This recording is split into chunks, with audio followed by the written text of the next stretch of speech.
Não, aqui tá ligado agora, é só esperar. Tá. A Cris vai fazer o chat nosso lá. Cadê?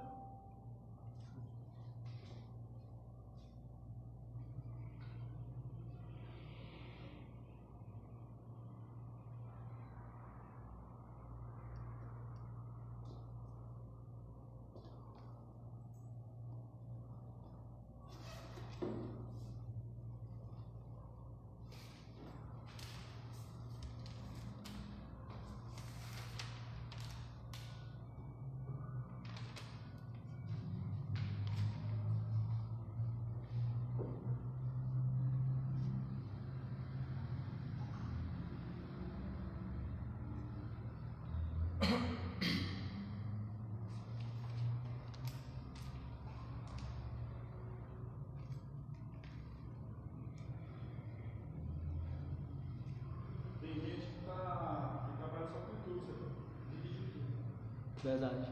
Visualizações, inscritos, só por Você conseguiu muitos inscritos, mano? aqui no YouTube ele tem uma forma de trabalhar, tem assim, mil inscritos e a partir de 4.000 horas assistidas dentro de 12 meses.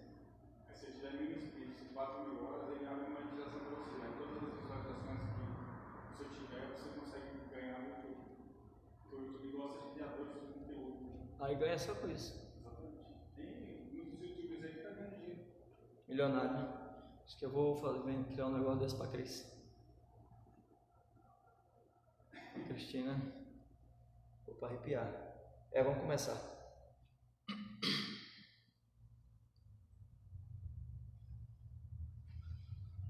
A paz do Senhor, meus queridos. Aqui quem vos fala é o pastor Carlos. E estamos agora ao vivo pelo Facebook com o nosso programa Sal e Luz. É a nossa segunda edição. Hoje, a nossa segunda lição, continuando a lição que tivemos aqui semana passada. Por enquanto, ainda nós estamos com uma aula por semana, né, baixando um vídeo aí por semana, mas planejamos em breve já estarmos com 2 vídeos por semana. Cada vídeo contém uma lição, porque o objetivo desse programa é fazermos uma teologia, né? Ensinarmos, darmos aula de teologia, trazermos aqui professores gabaritados para termos conosco aqui algumas reuniões, para ter conosco aqui alguns debates. A partir da semana que vem já estaremos trazendo um de nossos comentaristas, um de nossos ensinadores, e no meio da semana já vou estar anunciando e postando essa chamada aí desse nosso palestrante, tá? Não vou passar o nome oficial hoje, que estamos com 2 nomes aí na lista, estamos aguardando para ver quem nós vamos conseguir trazer. Mas no meio da semana já vamos ter uma data, já vamos ter tudo direitinho para informar vocês que está acompanhando as nossas ministrações, os nossos ensinamentos, que começou conosco na semana passada. Quero, em nome de Jesus, saudá-los, que Deus os abençoe, vos agracie, e que o que aqui for tratado, ensinado, o que aqui for narrado, sirva para a edificação e para o elevo espiritual da tua vida em Cristo Jesus. Que o Senhor te edifique, te abençoe e te faça crescer na graça e no conhecimento de Cristo Jesus. Estamos aqui diretamente da Assembleia de Deus Ferreira, em Taboão da Serra, para fazer com vocês este programa. É algo que Deus colocou no meu coração, aproveitando este momento em que estamos vivendo de reclusão, onde as pessoas estão reclusas em suas casas, estão contidas em seus lares, e aproveitando então para com isso fazermos as nossas lives, tá bom? Por falar nisso, eu gostaria de te fazer um pedido. Há muitas pessoas, talvez você conheça algumas delas, irmãos, amigos, que desejariam ter uma aula teológica gratuita, que desejariam conhecer mais a palavra de Deus, que desejariam ter uma profundidade de conhecimento da palavra e ainda não tem essa oportunidade. Às vezes, quando tem que pagar, tem que participar de um curso, tem que pagar uma mensalidade. Eu queria te propor algo agora de Deus. você passar o link do nosso programa, da nossa página do Facebook, do YouTube, do nosso canal do YouTube, tá? Passar esse link para essas pessoas e pedir que essas pessoas se inscrevam nesse link e ative o sininho. Se inscreve, ativa o sininho, aí nós vamos com certeza ter algo de Deus para a gente fazer. Aqui um programa abençoado, um programa do céu, né? Hoje, a partir de hoje, agora às 4 horas, ao vivo no Facebook, e hoje à noite, esse programa já vai estar lá no nosso YouTube. Ainda não temos inscritos suficientes para fazer ao vivo no YouTube. É por isso que eu também preciso da tua ajuda. Nos ajude a divulgar o reino de Deus. Mas hoje, mais tardar aí às 10 da noite, este programa já estará no YouTube, tá? O nosso canal no YouTube é Assembleia de Deus, Ministério Ferreira, Taboão da Serra. Assembleia de Deus, Ministério Ferreira, Taboão da Serra, tá? Não tem como errar. É só pesquisar lá no YouTube, Assembleia de Deus, Ministério Ferreira, Taboão da Serra, e vai aparecer o nosso canal. Se inscreva, estamos ainda com menos de 200 inscritos e nós precisamos ainda de mais de 830 pessoas inscritas. É muita coisa ainda. Então nos ajude, divulgue, leve esse canal a pessoas que gostariam de receber orientação da palavra de Deus. Amém, meus amigos, meus irmãos? Que Deus te abençoe em Cristo Jesus e que te faça em tudo mais que vencedor. Meus queridos, visto que o propósito desse canal é trazer a orientação da palavra de Deus, é um canal teológico, com orientações teológicas. Nós queremos então aproveitar o tempo que nós temos, né, cerca de 50 minutos, que é a proposta de cada lição, para te trazer a continuidade da lição passada, tá? Só lembrando, como disse aqui a semana passada, cada tema terá 2, 3, 4, 5, 6, até mais lições, né? Não há uma previsão, de que haja um tema com uma só lição. A previsão é que tenha no mínimo 2 lições, né? E o tema que eu tratei aqui a semana passada foi, vocês vão lembrar agora comigo, se o dia de Cristo é o mesmo que o dia do Senhor. Se o dia de Cristo é o mesmo que o dia do Senhor, tá? Eu hoje irei recapitular alguma coisa, adiantar o tema, concluir o tema, para que você, junto conosco, aproveite em detalhes. Chama os teus amigos aí na tua casa, pega teu caderno, pega o teu livro, pega o teu material, pega a tua Bíblia, senta em algum lugar no teu sofá, na mesa, onde tu quiser, na sala, na varanda do teu apartamento, e vamos juntos estudar a palavra de Deus, que é coisa do céu para a nossa vida. Amém, meus queridos? Então eu convido você agora, o senhor, a senhora agora, a acompanhar a gente com esse estudo bíblico. E nesse estudo bíblico vamos dar a continuidade do que foi tratado a semana passada, tá? Para você não perder aí, pega a caneta, a Bíblia e vamos juntos fazer esse estudo. Começando, semana passada nós falamos que o dia de Cristo e o dia do Senhor são dias distintos, não são as mesmas coisas. E eu expliquei aqui, para facilitar a didática de nossa ministração, eu vou fazer o seguinte, trarei as explicações, trarei as orientações e no final, o que citei, os textos, tudo, eu vou citar texto a texto e tu vai anotar. Ficará mais fácil assim, para que tu não se embaralhe em meio às minhas explicações e as citações bíblicas, ok? Tá bom assim? Legal? Então vamos lá. O dia de Cristo e o dia do Senhor são dias distintos. Foi o que ensinei aqui a semana passada. Expliquei que o dia do Senhor e o dia de Cristo são tempos de aparições, manifestações, acontecimentos distintos, e cada um destes dias, que não são dias de 24 horas, não é um dia crono, ok? É sim um dia com tempo não estimado, que acontecerá dentro do cronos, mas que não é de 24 horas.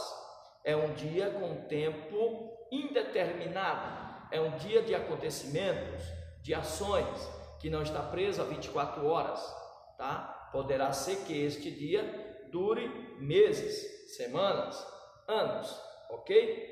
Com relação ao dia de Cristo, é claro, será o arrebatamento. Sendo o arrebatamento, este dia será um dia instantâneo, um dia que ocorrerá de modo extraordinariamente rápido. Paulo descreve em 1 Coríntios 15, 51, que será num piscar de olhos, num instante, como diz algumas versões atualizadas. Algo instantâneo irá acontecer, e ele se refere ao arrebatamento. Ele diz também, descrevendo este momento, em 1 Tessalonicenses 4, 16, 17, que será um arrebatamento. O que é um arrebatamento? É aquilo que de forma rápida ocorre, pegando, arrebatando violentamente alguém de um determinado lugar para um outro determinado lugar.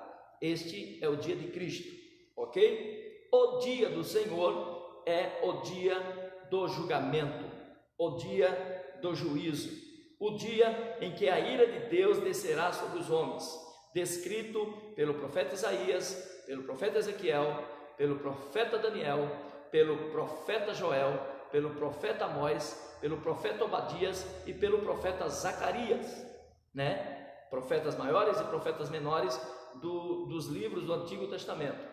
Também foi descrito pelo próprio Jesus em Mateus 24. Por falar em Mateus 24, eu vou já explicar um pouquinho dessa questão de Mateus 24 dentro do contexto destes dias aqui estudados, porque há alguma confusão na interpretação desses dias por conta desta questão do dia de Cristo e do dia do Senhor. Há pessoas que pensam que o dia do juízo é o dia do arrebatamento, e aí pega textos como o Mateus 24, 14, que diz assim, que esse evangelho do reino será pregado em todos os lugares, a todas as nações, a todos os povos e línguas, e então virá o fim, e diz, olha aí, este é o fim do evangelho, ou o fim da humanidade, e termina descrevendo de forma equivocada a que fim o texto se refere. Outros pegam Mateus capítulo 24, versículo de número 37 e 38, e pensa que o texto está falando 36, 37, 38 e 39. Então Mateus 24, 36 ao 39, e o texto diz assim, que como foi nos dias de Noé, assim também será na vinda do Filho do Homem, né? O versículo 37, e aí as pessoas dizem, olha, isso é o arrebatamento, é o dia do Filho do Homem, é o dia em que Jesus estará vindo buscar a igreja. E quem disse que quando a Bíblia descreve Jesus como Filho do Homem, está descrevendo Jesus para o arrebatamento da igreja? Não. Aí está se referindo ao dia do Senhor, ao dia do juízo, ao dia do julgamento. Vale lembrar que tanto no dia de Cristo como no dia do Senhor, quem irá fazer operar esses dias é Jesus, não é o Pai, nem é o Espírito Santo, é Jesus que irá arrebatar a sua igreja, buscar os seus remidos. O Espírito Santo irá entregar a ele, e ele virá buscar. E quem virá para determinar, estabelecer o juízo, também é Jesus. Está lá no livro de Apocalipse, capítulo 6, versículo 1, tá? No livro do Apocalipse, capítulo de número 6, versículo 17, 18, 19 e 20. Apocalipse, capítulo 7, Apocalipse, capítulo de número 16, 17 e Apocalipse 19, que é o texto-chave. No final eu citarei de novo todos esses textos. O dia em que Jesus virá para julgar o mundo, este é o dia do Senhor. Aí a pessoa não faz uma interpretação correta. Queria falar um pouco sobre isso, né? Porque tem muitas pessoas que possuem o achismo. Não, eu acho que na presença do Senhor a tristeza salta de alegria, que está escrito isso lá no livro de Jó 41, e o Senhor aí no texto, na presença do Senhor não, perdão, eu fazendo a interpretação errada aqui do texto, ou eu falando besteira. Eu acho que na presença dele, perdão, é o que o texto diz, a tristeza salta de alegria. Aí eu incluo na presença do Senhor, a presença salta de alegria. Eu faço um acréscimo ao texto.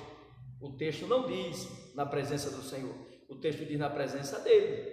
E depois você vai descobrir que ele, o sujeito no texto, não é um sujeito, é um animal irracional, é um leviatã, né? Alguns defendem ou acreditam ser um crocodilo do Nilo, né? Um animal grande, forte,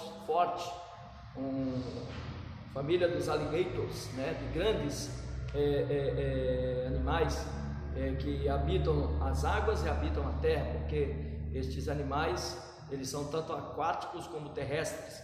E a Bíblia chama, nos dias de Jó, os dias primitivos, né? Há muitos anos antes de Moisés, há mais de 400 anos antes de Moisés e quase 200 anos depois do dilúvio, a Bíblia chama durante esse período o crocodilo de Leviatã, e é na presença do Leviatã que a tristeza salta de alegria, não é na presença de Jesus. Outras pessoas pegam outros textos e interpretam eles também de forma errada, por desconhecer as Escrituras, por não ter entendimento da Bíblia. Pega texto como Apocalipse 6, que eu citei agora há pouco aqui, né? Aí na abertura do primeiro selo, vem lá o cavaleiro do cavalo branco, né? E aí fala, esse aí é Jesus, que ele veio com a coroa, veio para reinar, para governar, e etc e tal. Diz que aquele cavaleiro do primeiro selo de Apocalipse 6 é Jesus. Não é? O cavaleiro que é Jesus é o do capítulo 19 do Apocalipse. O cavaleiro do capítulo 6 do Apocalipse, acompanhado depois de mais 3 colegas, fome, guerra, morte, tá? Que eu deixarei para tratar disso em detalhes em outra aula, é o anticristo, possuído pelo diabo, por Satanás, conforme a Bíblia descreve no 6 e descreve no 13, tá? O anticristo, possuído pelo diabo, o dragão, a antiga serpente, ok? Então as pessoas falam lá, não é Jesus, é cavalo branco, interpreta as coisas, a Bíblia de forma errada. Então é preciso ter muito cuidado, e é sobre isso que eu queria falar um pouquinho, sobre essa questão do cuidado que devemos ter com a interpretação bíblica. Todos nós que estudamos um pouco a teologia, sabemos que um texto fora de seu contexto é um pretexto. Isso já dizia um famoso escritor chamado de Maya Perman, né? Este Maya Perman, ele era um famoso escritor que escreveu algum material muito bom, né, voltado mais para a questão bibliológica, mas ele também tinha um conteúdo teológico muito bom. E o Perman, ele costumava usar essa expressão, né? Um texto fora de seu contexto é um pretexto. E há muitas pessoas que hoje copiam de forma natural, porque realmente é uma verdade, que quando se cita a Bíblia e se faz uma narração, uma tentativa de exegese de um texto que não se utiliza bem do seu contexto, termina se transformando em pretexto. Então, vamos lá. Eu citei agora há pouco Mateus 24:14 como exemplo, e citei Mateus 24:36 a 39 como exemplo, né? E expliquei que os textos precisam ser interpretados de forma correta para se tomar determinados cuidados. Eu baixei aqui alguns exemplos para explicar isso. Deve-se observar que os estudos bíblicos requer uma grande dedicação e cada tema possui uma variedade de assuntos, né? Aí eu deixei aqui um exemplo que eu queria compartilhar com vocês. E o exemplo é o seguinte: em Romanos 5, 1 a 12, nós temos ali naquele texto, junto com o seu contexto, tá? A doutrina da justificação, o ensinamento paulino acerca da justificação. E dentro deste contexto, nós temos a interpretação, onde aprendemos alguns assuntos dentro deste tema da justificação, que é um dos temas soteriológicos. E o que é soterologia? Vem de duas palavras, né? Vem de sotéria, ou soteria, e logia. É um sufixo, tá? Que indica que conjugado com sotéria ou soteria faz alusão à doutrina da salvação, tá? Então, é o estudo da salvação. E lá em Romanos 5, 1 ao versículo de número 12, nós temos uma parte dessa doutrina da salvação, que é a justificação. E na justificação, nós temos outros assuntos, né? Uma variedade de assuntos, nós temos outros assuntos relevantes dentro do mesmo tema. Por exemplo, nós temos a redenção. Por exemplo, nós temos a fé, nós temos a santificação, tudo vinculado ao tema redenção. Você está vendo? E redenção já está vinculado ao tema geral, chamado, o tema sistemático, chamado de soterologia, doutrina da salvação. Ok? Então, é preciso entender que esses assuntos são variantes de outros temas, tá? E que é muito difícil, você tem que se ater muito a determinados assuntos, né, dentro daquela temática, para não embaralhar a coisa. Uma outra observação é a questão do contexto, e dentro desses contextos, né, porque o texto é o conteúdo, o contexto é, na maioria das vezes, a chave da interpretação do texto, é a conclusão, a narrativa desse texto, é esse contexto. Então, é preciso tomar um cuidado aí, porque o contexto possui os mecanismos para se interpretar o texto. Um deles é a interpretação da linguagem do contexto, os símbolos, por exemplo. E o que é um símbolo dentro do contexto? Nós poderíamos ver esse exemplo em Números 19, onde fala da purificação, né? Da água, ou as águas do Espírito Santo que purifica, né? Águas da separação, da purificação, da lavagem, né? Conforme nós vemos lá em Números 19. Se pegarmos então Hebreus capítulo de número 9, 13, 14, nós vamos achar ali as figuras de linguagem, os símbolos, e aí precisamos interpretar esses símbolos, tá? Isto dentro de um contexto, para achar a resposta, né? Pode-se observar também um outro exemplo que eu anotei aqui, ó, durante o período que o povo estava no deserto, eles tiveram insucessos, foram incrédulos e por isso não herdaram a terra. Aí em Hebreus capítulo 3, versículo 4, nós temos uma narrativa simbólica do escritor aos Hebreus, falando um pouco dessa temática. E ali precisa-se interpretar os símbolos daquele texto, né, daquele contexto.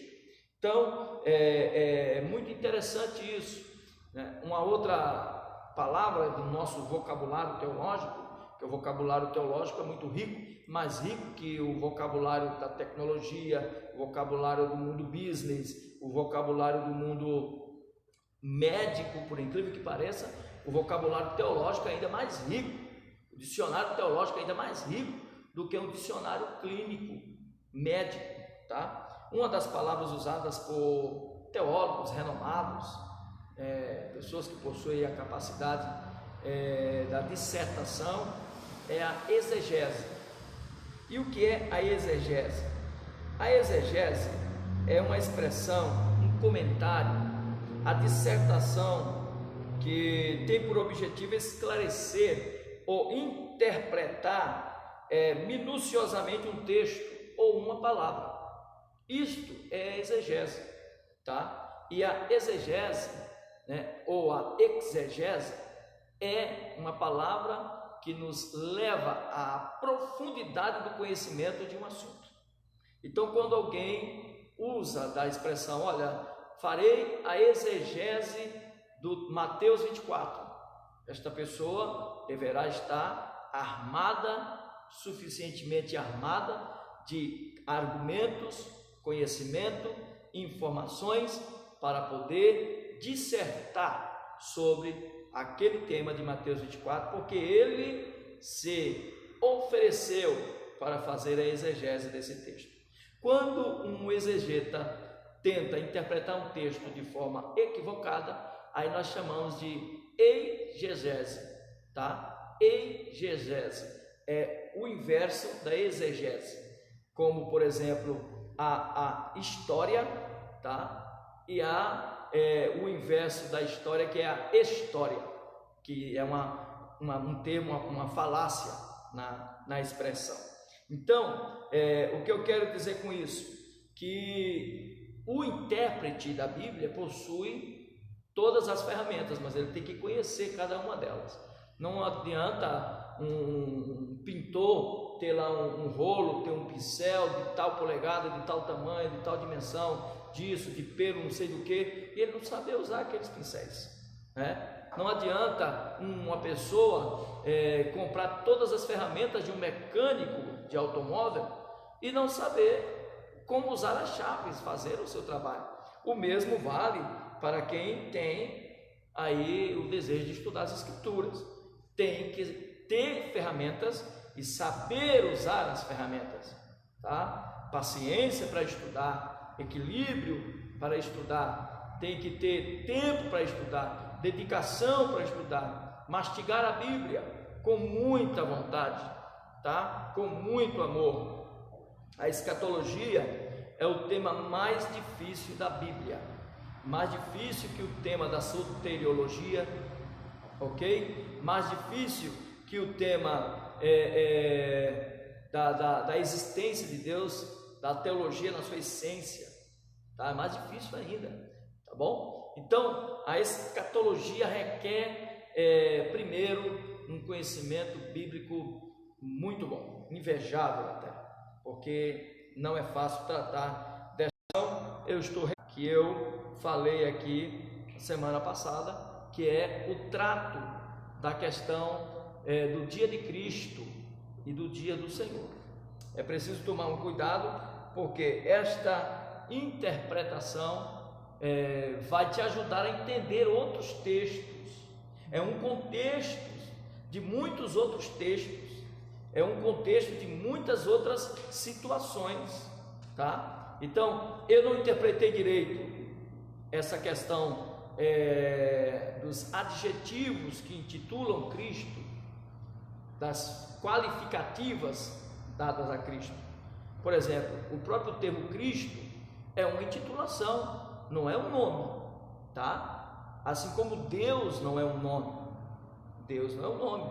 Elohim é uma palavra hebraica que significa literalmente deuses, tá? Elohim está no plural, não é um nome, é um título, assim como El, assim como Jeová, no original Iavé, Javé, né? E na nossa versão Jeová, não é um nome, é um título.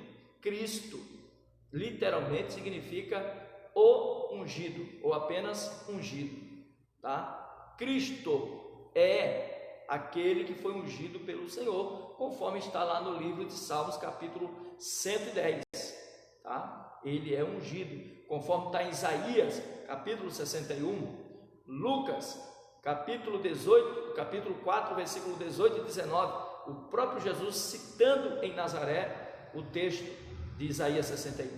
Ele é o Cristo, o ungido do Senhor, ungido não com óleo, como se ungiu a Davi, a Saul, aos reis de Judá, aos reis de Israel. Ele foi ungido pelo Espírito Santo. Ele não é um Cristo, ele é o Cristo no singular. Ele é único, exclusivo, extraordinário em tudo que ele faz.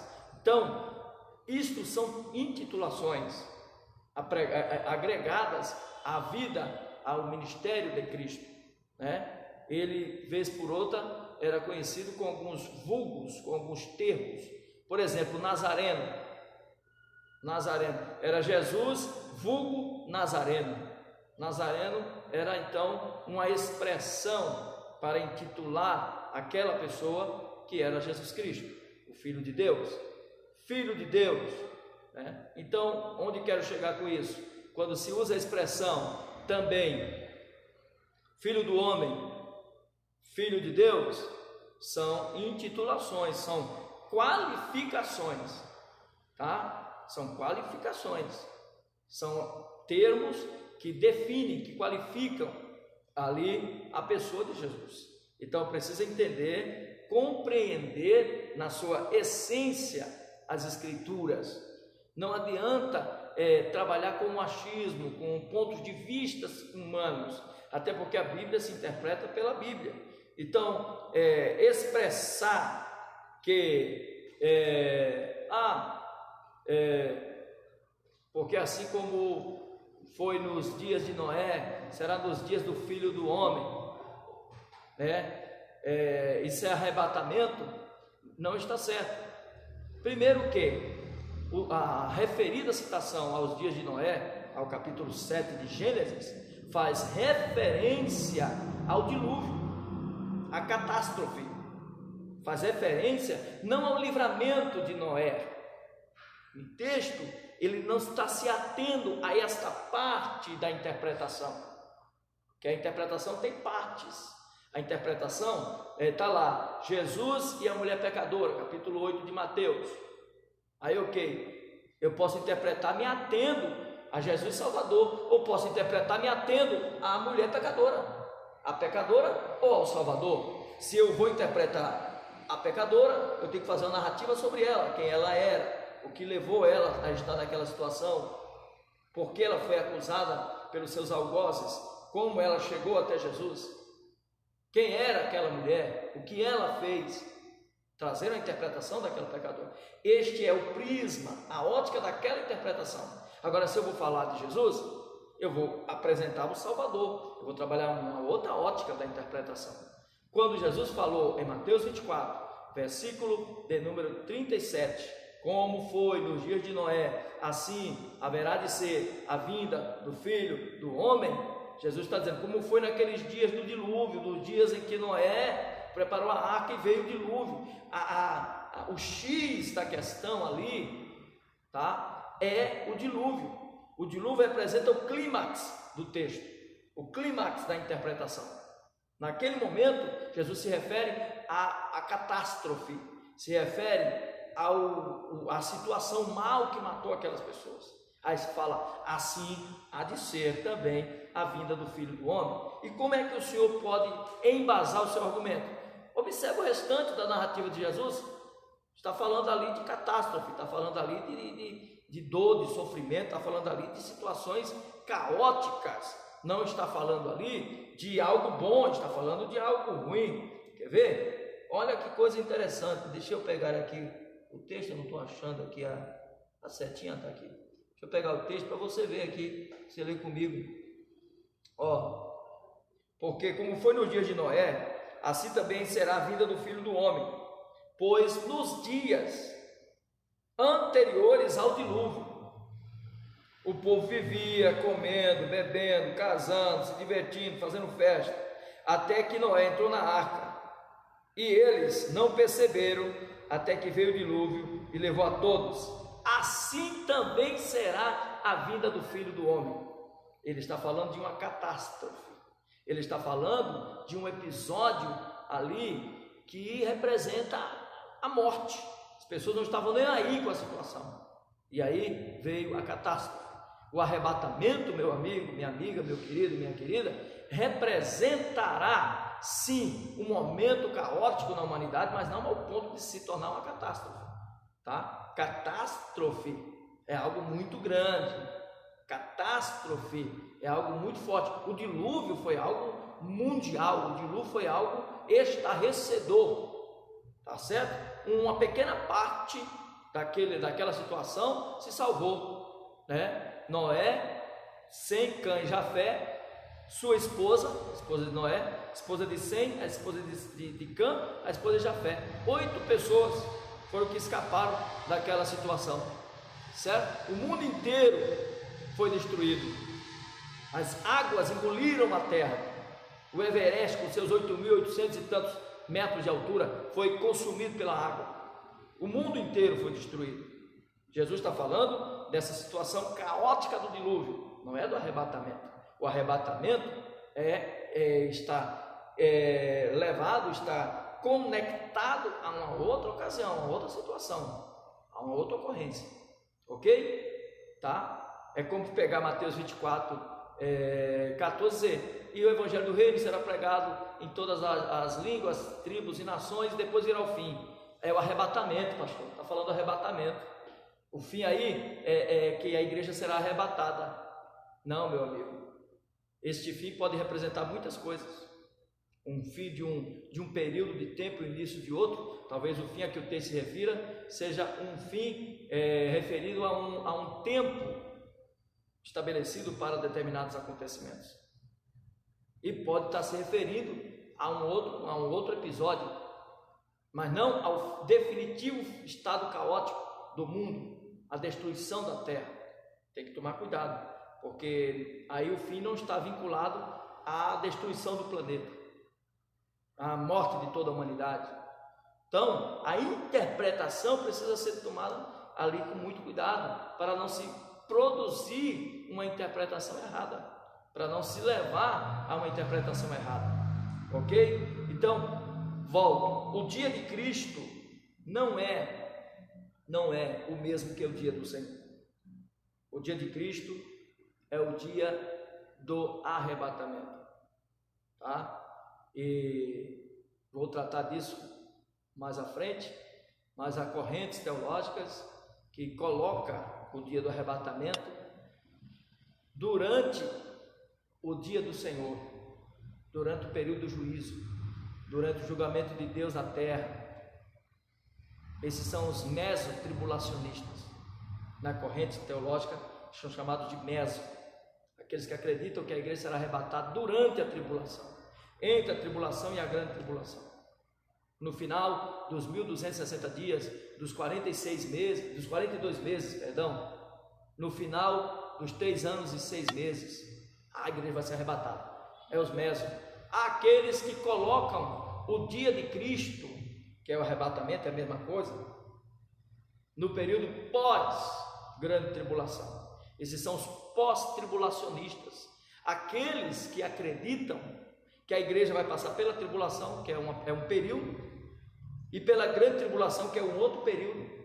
Isso está na 70ª semana de Daniel, as 70 semanas de Daniel, lá no capítulo 9 do livro do profeta Daniel. Lá no Apocalipse, capítulo de número 6, tá? No Apocalipse, capítulo de número 11, Apocalipse, capítulo de número 13, né? Ali naqueles contextos, estudamos as 70 semanas de Daniel nas narrativas de João, o evangelista. E aí, há alguns da corrente de interpretação mesotribulacionista que afirmam que a igreja vai ser arrebatada depois da grande tribulação. Quer dizer que aquele episódio de Apocalipse 19, ali naquele momento é que a igreja vai ser levada para Cristo. Cristo vai exaltar a igreja. Tem até uns que ensinam que a igreja nem vai ser arrebatada. Riscam essa teologia, apagam essa teologia da Bíblia, não acreditam no arrebatamento. Pasme, viu? Pasme.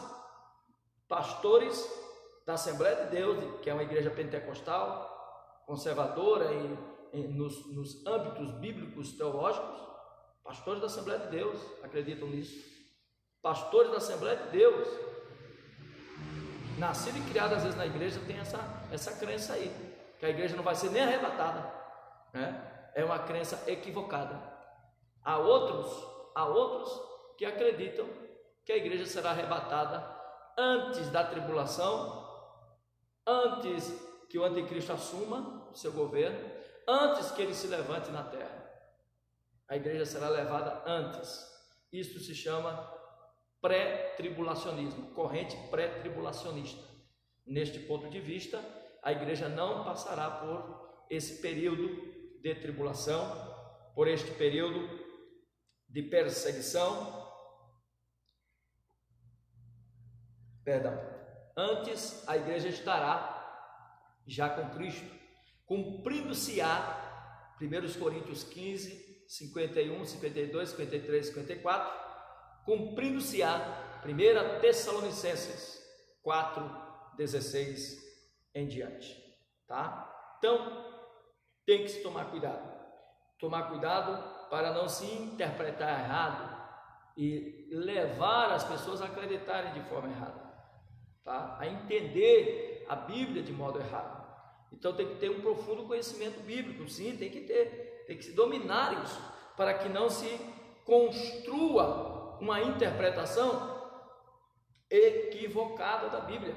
Pastor, e é pecado quando se erra? Não, quando se erra equivocadamente, inocentemente, induzido por uma má interpretação, se deixou levar por um comentário de nota de rodapé de uma Bíblia, comentário de um livro, um comentário de um escritor, sei lá, vou dar um exemplo de um John Stott, sei lá, Rudolf Bultmann, famoso escritor alemão, um Louis Berkhoff, leio lá, eu sou um amante das notas de comentários de Louis Berkhoff e eu concordo com ele. Aí você foi induzido a isso, a pensar. Eles são grandes eruditos, mestres, verdade, mas não são detentores da verdade absoluta, tá? Pode ser detentores de verdades, mas não da absoluta. Então é preciso tomar cuidado com essas linhas de interpretações. Por quê? Porque eu posso cair em uma heresia, ou estar difundindo uma heresia. É para isso ou por isso que eu preciso possuir um conhecimento bom para interpretar a escatologia bíblica, tá? E me perguntaram, né, o que é escatologia. Semana passada, vou repetir hoje de novo. Vem de duas palavras gregas, né? Primeira, eschatos, do grego eschatos, e depois o sufixo logia.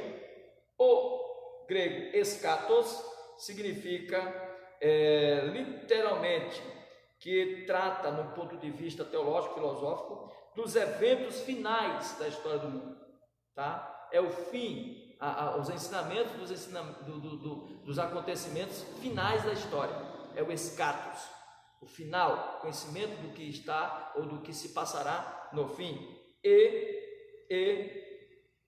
Logia, esse sufixo é apenas o significado de estudo, pesquisa acerca dessa matéria, ok? Isto é escatologia, doutrina das últimas coisas, numa linguagem mais, como posso dizer, sacra, mais fácil.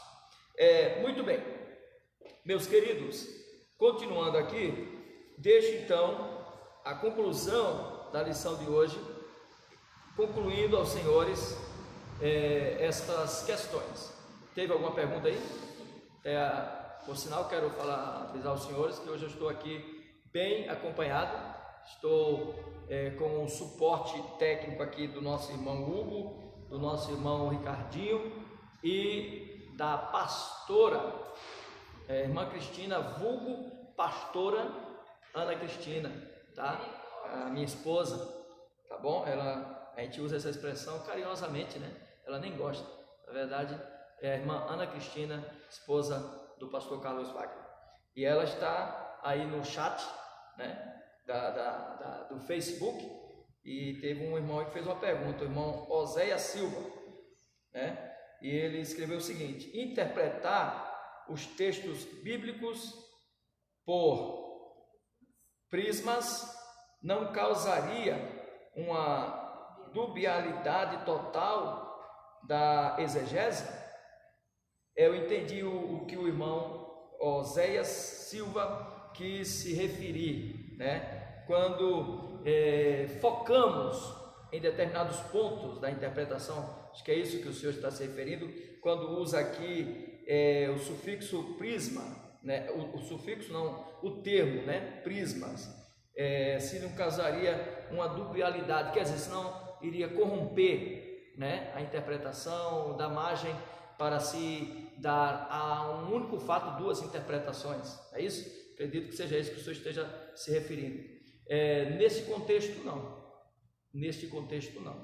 Eu expliquei aqui que a Bíblia ela pode ser interpretada de forma literal, chamamos de interpretação literalista, ou pode ser interpretada de forma simbólica, figurada, onde se trata mais os simbolismos, as figuras do texto, né? Que nesse contexto não seria um literalismo na interpretação, mas apenas um figurativo, né?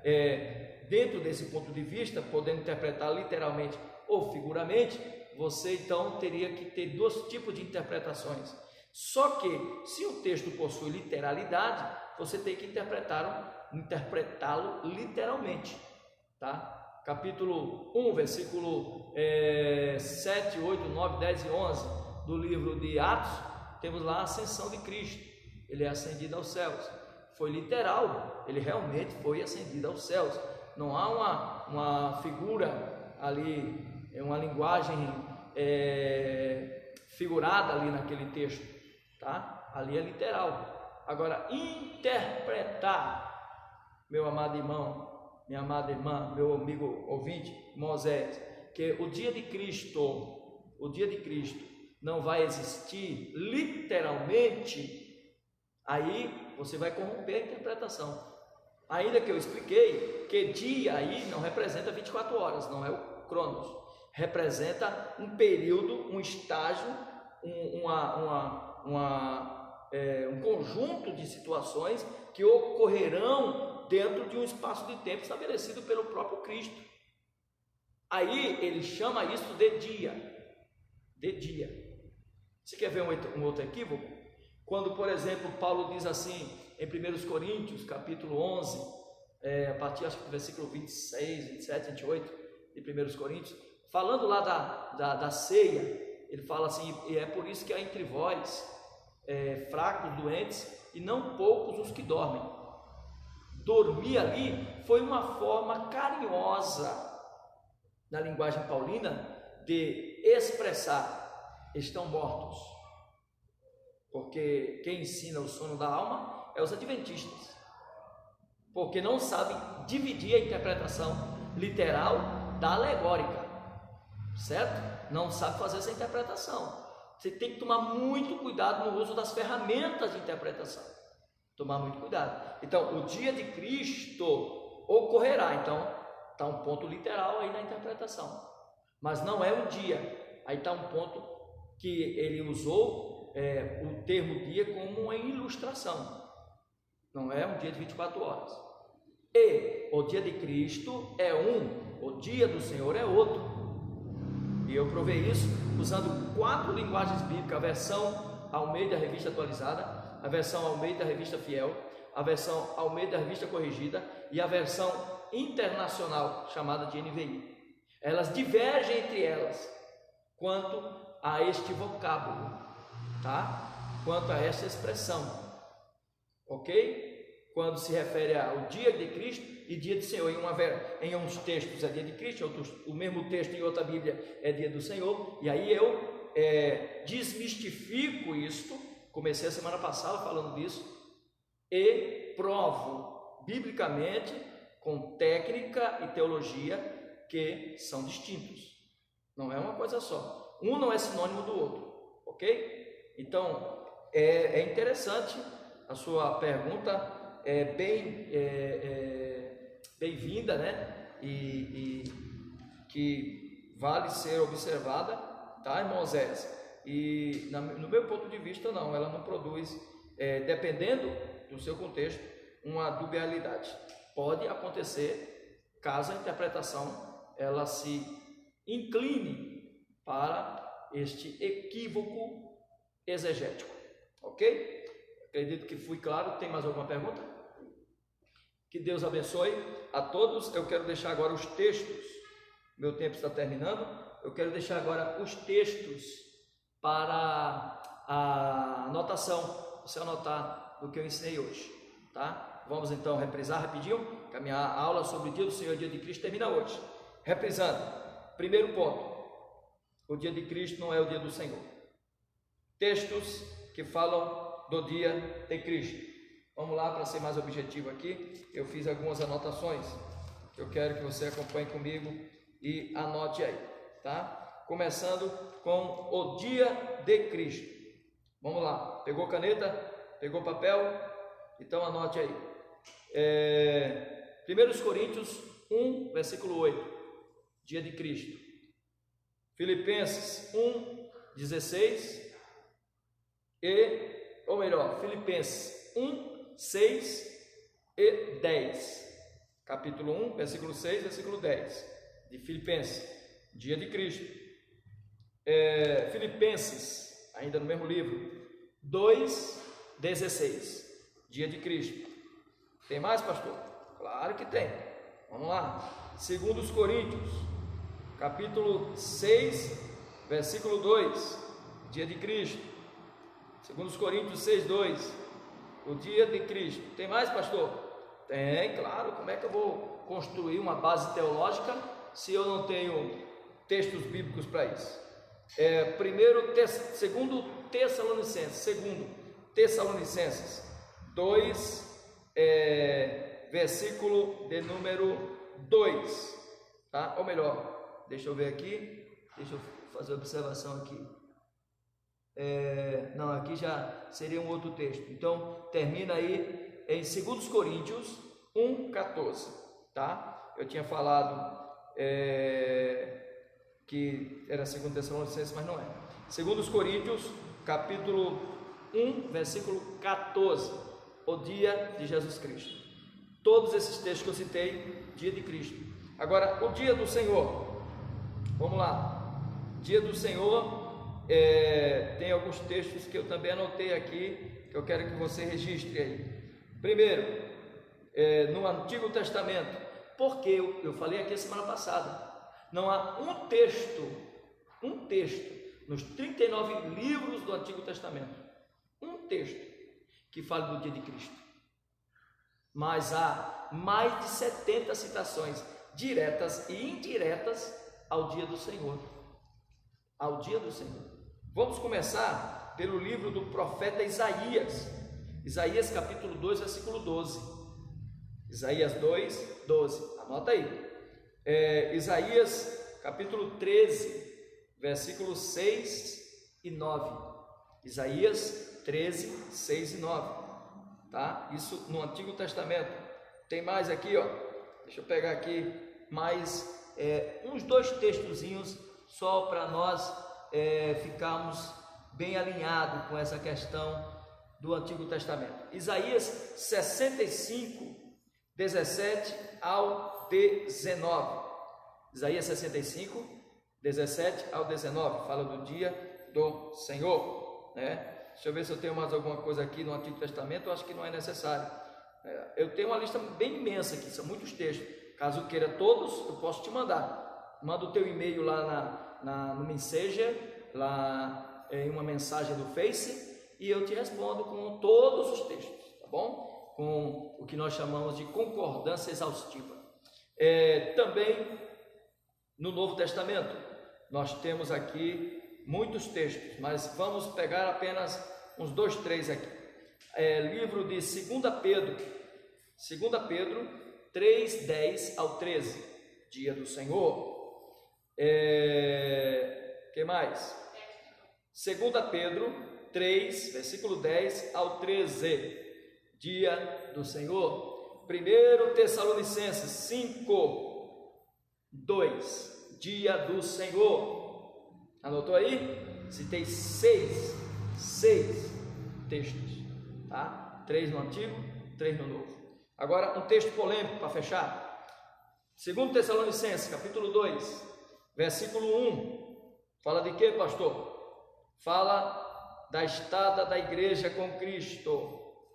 Arrebatamento. Aí vem a polêmica.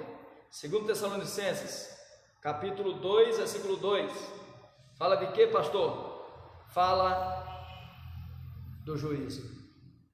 Aí a tua versão bíblica. Oi, irmã Cristina? Quer que eu repita? Irmã Cristina pediu para me repetir. 2 Tessalonicenses 2, 1. Fala de arrebatamento. 2 Tessalonicenses, mesmo texto. 2, 2. Capítulo 2, versículo 2. Fala do juízo. Pastor, complicou. A minha Bíblia é a Bíblia Almeida e Corrigida Fiel. E ela fala em 2 Tessalonicenses 2:2, dia de Cristo. Está errado. Pega outra versão bíblica aí na tua casa para tu ver. Pega outra versão. Pega, por exemplo, a NVI, uma versão tão respeitada no meio evangélico, até no meio pentecostal, né? 2 Tessalonicenses 2:2 vai estar escrito dia do Senhor. Mas a Almeida Revista e Fiel, dia de Cristo. Se a tua versão for versão Revista Almeida e Corrigida de 1994, de 1969, vai estar escrito dia de Cristo. Errado. Está errado. Porque a versão da SBB Almeida atualizada, que foi atualizada em 2004, pelo menos 10 anos depois da última versão Almeida Revista e Corrigida, que foi em 94, já está escrito o dia do Senhor. Está pegando aí? Está me acompanhando? Então, a versão que estiver escrito o dia de Cristo em 2 Tessalonicenses 2:2 está errada. Aí leva o intérprete a uma interpretação equivocada. Porque a versão NVI, a imprensa bíblica utilizada pela Igreja Batista e pelas faculdades batistas, a versão da SBB, muito utilizada pelas igrejas presbiterianas, todas usam 2 Tessalonicenses 2:2 como o dia do Senhor. E são versões mais modernas, mais atualizadas. A Bíblia do Obreiro, a Bíblia da versão nova da SBB, todas as Bíblias que usam a versão nova da SBB, todas elas usam o dia do Senhor em 2 Tessalonicenses 2:2. Aí você já perdeu o argumento da interpretação e não quer concordar e falar isso não tem nada a ver. Não tem nada a ver porque não é tu que está interpretando. Senão tu usaria isso como uma arma para ter alguma coisa a ver. Entendeu? Tem a ver, sim, senhor. Tem a ver. Foi corrigida uma interpretação errada. Por isso que as versões do ano 2000 para cá, todas usam o termo dia do Senhor. Por quê? Porque o versículo 1 de 2 Tessalonicenses, capítulo 2, fala de um assunto. O versículo 2 fala de outro. O 1 fala do dia de Cristo. O 2 fala do dia do Senhor. Olha que coisa. Aí os intérpretes perceberam. Pastor, fecha aí, passa a régua. Vou passar a régua. Champlin, Scofield, John Stott, grandes intérpretes americanos, como John Owen e outros, intérpretes brasileiros de nome e renome no contexto de interpretação, tanto no quesito etimologia como teologia, também usam essas versões aqui. Pronto. E concordam com esse ponto de vista. Se vocês lerem material escatológico, que eu vou mostrar aqui, ó, eu já falei aqui semana passada, vou fechar hoje. Manual de Teologia do Novo Testamento de Eldon Ladd. George Eldon Ladd. Usa essa versão atualizada. Tá? Material, um dos melhores em escatologia do mundo, um dos melhores. Tenho vários comentaristas de escatologia, bons comentaristas, pessoas que trazem aí uma narrativa muito boa, né? Entre eles o saudoso, falecido pastor Russell Shedd, né? Que é um excelente comentarista. Mas esse camarada aqui, ó, tá? John Pentecost, um manual de escatologia, é imperdível. Se você não tem na sua biblioteca, está perdendo uma ferramenta excelente para a escatologia. E não podia faltar, falei semana passada, estou falando hoje, Dicionário Internacional de Teologia do Novo Testamento. Meu amigo, se você não tem esse dicionário aqui, você ainda está vendo o Novo Testamento como um míope, está tentando ler o itinerário do ônibus, tá? Porque isso aqui, vou te falar um negócio, isso aqui é um dicionário de etimologia, de teologia, de história da palavra, dos textos, das palavras e do contexto de muitas interpretações. Então, você não pode deixar de ter um material desse aqui, é excelente, maravilhoso. Pergunta para grandes escritores aí para você ler. Então, tá aí, que Deus abençoe, o meu tempo acabou. Semana que vem eu vou falar de um outro tema, vou falar de profecias do mundo atual ou as profecias contemporâneas, profecias que têm a ver dos dias de Cristo até os nossos dias, estão vinculadas dos dias de Cristo aos nossos dias. Que Deus abençoe a todos, Deus abençoe nossos amigos que hoje aqui nos ajudaram, minha esposa, nossos irmãos que estão aí na internet, que Deus abençoe. E está me lembrando aqui de uma informação importante, eu não posso esquecer, e o amado irmão, irmã que tem nos acompanhado, anuncia aí, irmão, divulga, sabe? Proclama para as outras pessoas. Pega um amigo teu que gosta de Bíblia, uma amiga, conhecido. Você quer ter aí uma noção de teologia, ter uma noção básica de teologia? Procure então se inscrever lá no canal do YouTube, no canal Assembleia de Deus, Ministério Ferreira, Taboão da Serra. Assembleia de Deus, Ministério Ferreira, Taboão da Serra. Se alguém precisar do link, eu mando o link. Pede o link aí que eu mando, tá? Mas se inscreve lá, ajuda a gente está com menos de 200 inscritos ainda. Preciso chegar a 1000 inscritos para fazer ao vivo no YouTube. E aí tem outras ferramentas, fica até melhor para a gente aqui trabalhar, interagir. Então se inscreva, ajude a gente neste canal, onde o Senhor colocou no meu coração, te dá uma noção básica da teologia, porque não dá para fazer aqui uma sala de aula acadêmica, uma sala de aula, uma faculdade, né? Não é fácil, seria muito difícil fazer isso, até porque eu precisaria de mais ferramenta, de mais material, de mais professores. Mas o que eu puder estar passando, ajudando, auxiliando aos irmãos, eu estarei fazendo, claro, sujeito aos erros, sujeito a cometer algum tipo de equívoco. Caso isso venha a acontecer, eu vou procurar corrigir com humildade, porque sem humildade não chega a lugar nenhum, e vamos fazer as coisas direito. Mas ajuda a gente, se inscreve, tá? Pega esse vídeo aí no Facebook, convida outras pessoas para assistir, compartilha com outras pessoas, tá? Faz o compartilhamento com outras pessoas, joga aí na rede e nos ajuda a crescer nesse trabalho com a internet.